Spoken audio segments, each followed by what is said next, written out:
Podem parlar ara amb el Rafa Burgos, que és autor de Els amos de Passeig de Gràcia, una radiografia del poder. Rafa, què tal? Bona tarda, com estàs? Benvingut a l'Altaveu.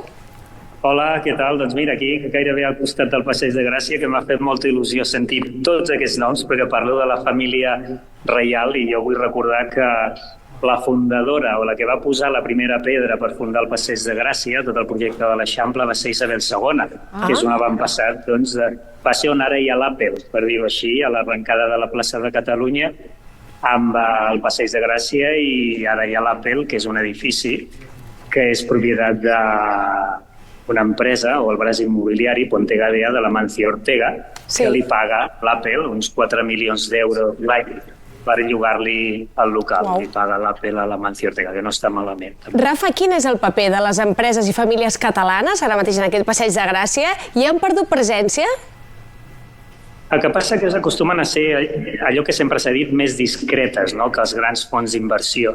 Aquí han sortit noms, parlàveu d'aquest local de les Ulleres, de la marca de les Ulleres, d'Ètnia. És un local que va pertànyer abans a la família Roviralta, que són dues branques familiars, una d'elles es dedica al món de la metal·lúrgia i l'altra es dedica al tema sanitari. Que tots dos, totes les dues branques familiars, tenen locals comercials al Passeig de Gràcia. Després tenim un altre, heu parlat de l'edifici Codina de Rabat, que és el que està entre la Pedrera i el Massimo Dutti, que és de la casa Casas Carbó, del pintor Ramon Casas, doncs on hi ha la joieria Rabat. És un edifici tot sencer que pertany amb allò que s'anomena un associmi, que pertany a la família Gallardo, de la farmacèutica Almirall, que no només tenen aquest actiu al Passeig de Gràcia, sinó que davant el local on hi ha Dolce & Gabbana també és seu, a través de l'associmi Landon, i fins i tot el local on hi ha també Lego, l'empresa aquesta de joguines, a la part baixa del Passeig de Gràcia, també és seva. I, Rafa, quina família catalana, no? Si haguéssim de parlar, d'assenyalar-la una, és la que aglutina més propietats, sabent que potser això no se sap del tot, però...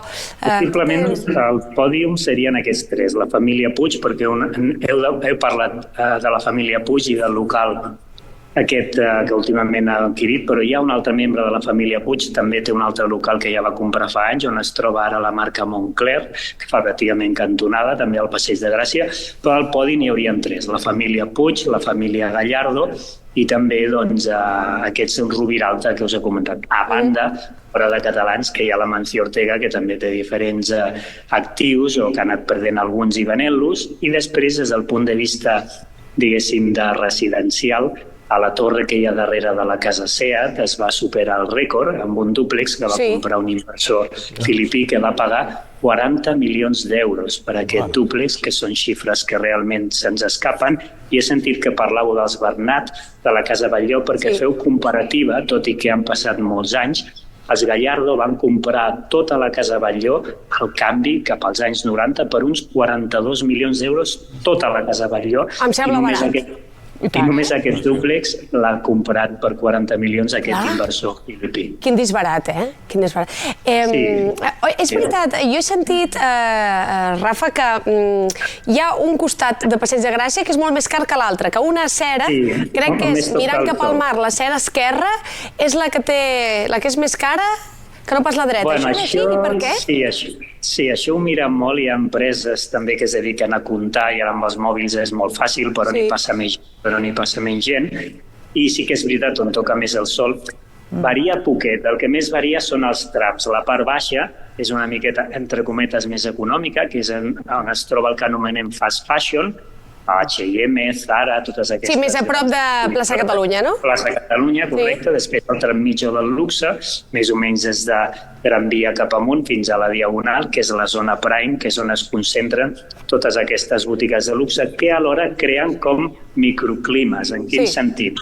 Si va una gran joieria, també s'hi arrepleguen al voltant grans joieries. Ve Bulgari, doncs abans s'instal·la Tiffany's, al costat Chopard, al costat també Suárez, al costat Cartier, i van cridant-se unes a altres, sobretot als peus dels grans hotels de luxe 5 estrelles. Doncs Rafa Burgos, gràcies, interessantíssim això que ens expliques. Que vagi bé, fins una altra. Molt bé, gràcies a vosaltres, adéu.